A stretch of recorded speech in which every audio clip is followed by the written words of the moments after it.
Reflections on the Good News of Jesus Christ, according to Matthew, for the 16th Sunday of Ordinary Time.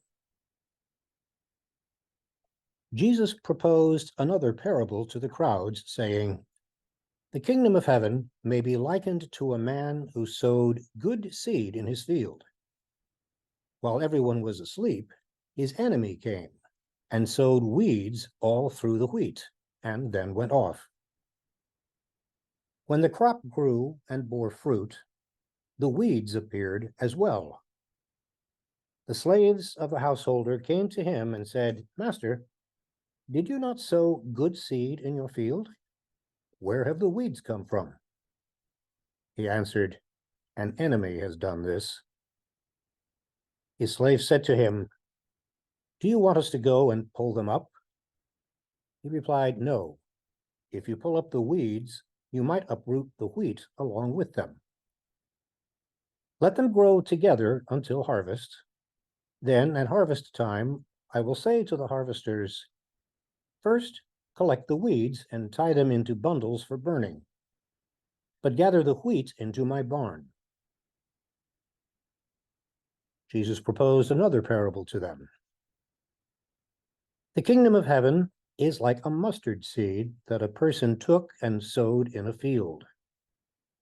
It is the smallest of all the seeds, yet when full grown, it is the largest of plants.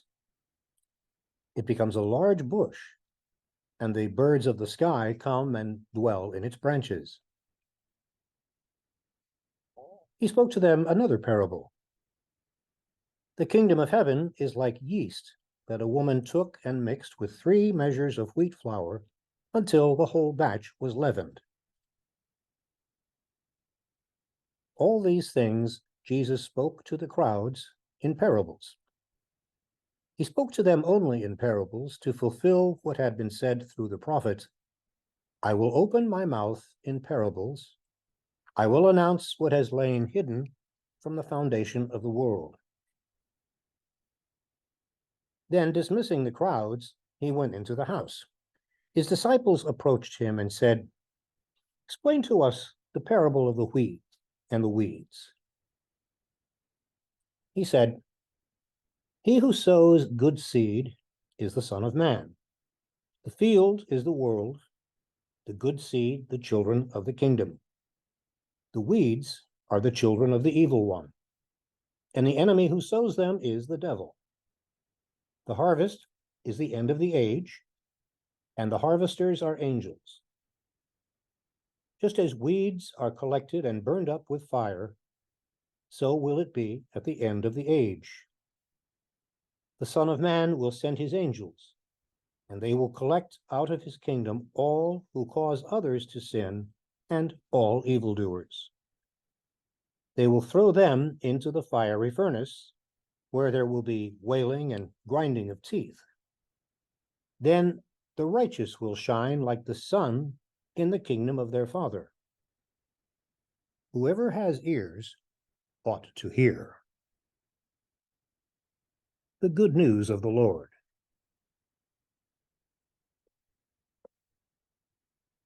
One of the first rules of being a public speaker is to know your audience. Jesus certainly did. His first-century audience was comprised primarily of shepherds, farmers, fishermen, and housewives. Today's parables clearly spoke to his listeners, and they stirred up some memories in me, too. Some years ago, I lived in an apartment where a small balcony gave me the space to grow a few plants.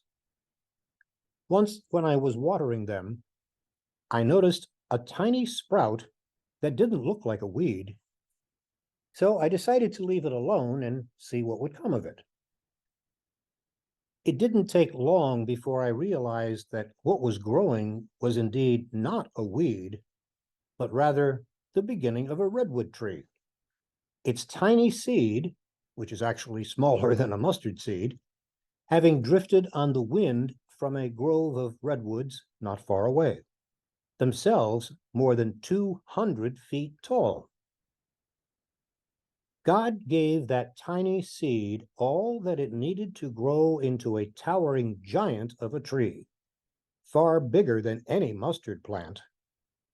Just as God has given us all that we need to grow into God's loving family, caring deeply for each other and for the world around us.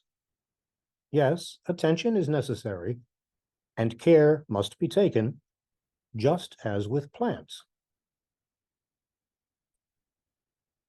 Many years ago, when I was a young lad, I would watch my mother prepare bread, mixing the ingredients together before placing the dough in a large bowl and covering it with a towel to leave overnight. And the next morning, I would be amazed to see the dough having risen to fill and almost overflow the bowl. What seemed like magic having been caused by just a tiny packet of yeast.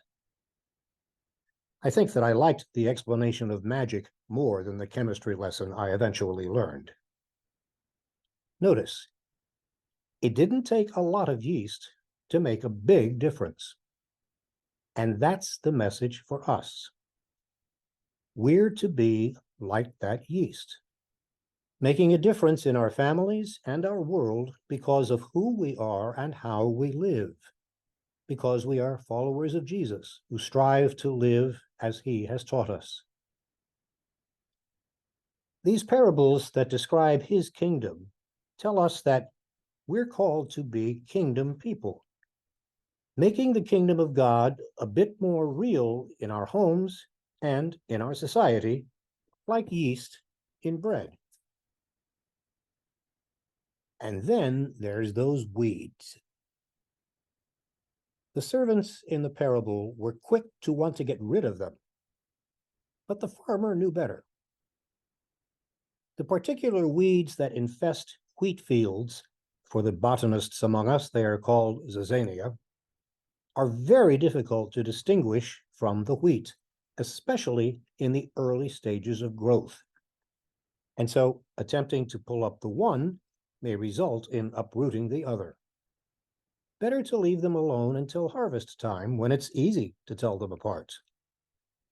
That way, the farmer gets a yield of weeds that he can burn as fuel, and also a harvest of wheat that becomes his food.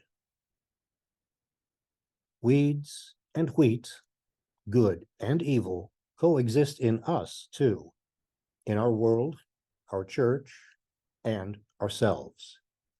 Nothing and no one is perfect. And as we mature as humans and Christians, we may well discover that what we thought was one is actually the other. So don't get too discouraged if you haven't yet managed to rid yourself of the weeds in your life, because they may not be weeds at all. Just as what you thought was wheat may prove not to be wheat. All of which underscores the importance of not judging others, or for that matter, ourselves.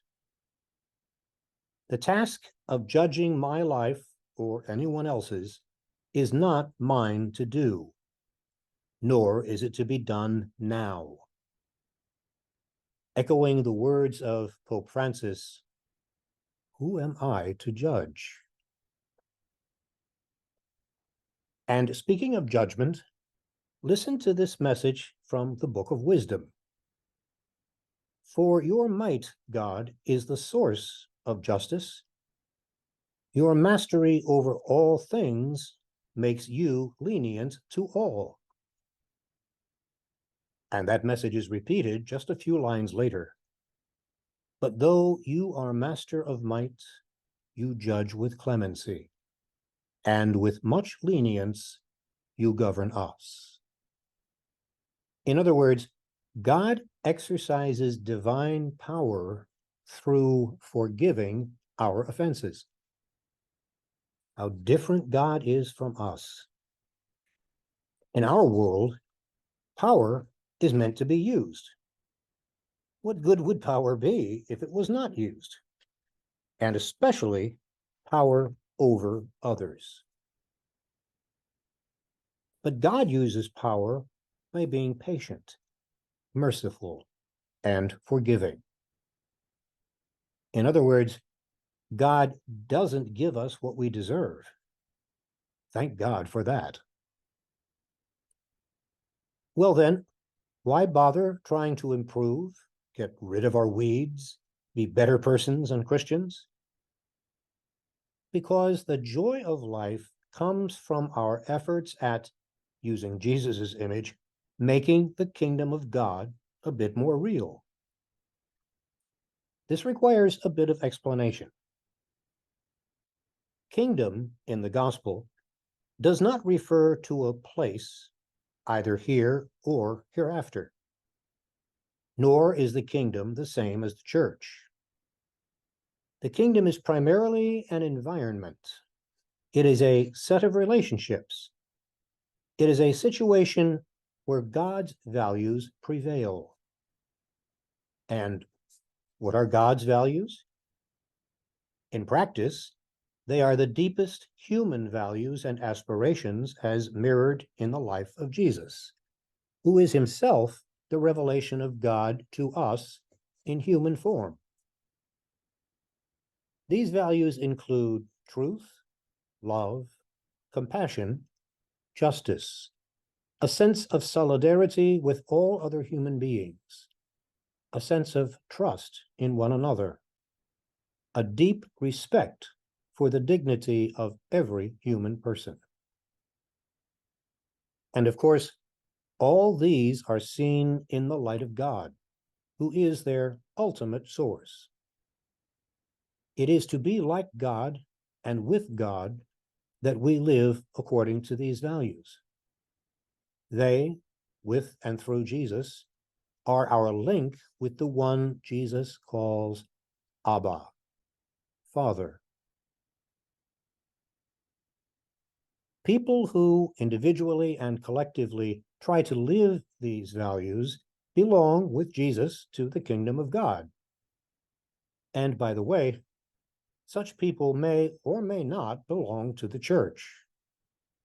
As St. Augustine wrote centuries ago, there are those whom God has that the church does not have. And there are those the church has whom God does not have.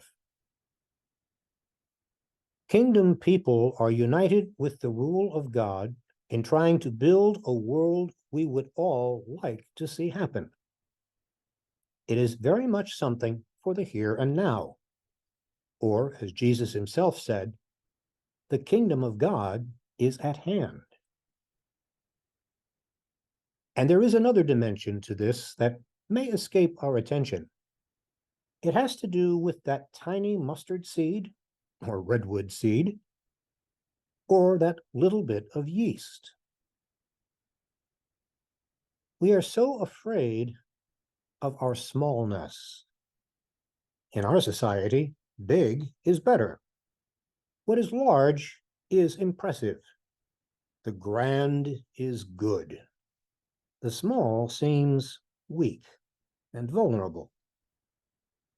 But thinking in this way, we fail to see the wisdom of life, the promise of smallness, the world not of mere matter, but of spirit.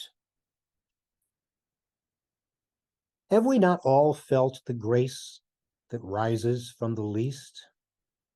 The early free smile of a child, the first kiss, the initial act of kindness, the fragile promise made with a full heart. Each of us, so inconsequential in history's chamber, so lost in vast spaces measured by light years, each of us bears a power not quantified by size, status, or society's standards. The human heart, small and frail by cosmic standards, rises to heights out of its very frailty when it loves, hopes, and believes. This is what the kingdom of God is all about. And it is in our hearts that God's Spirit moves. To borrow a few poetic lines,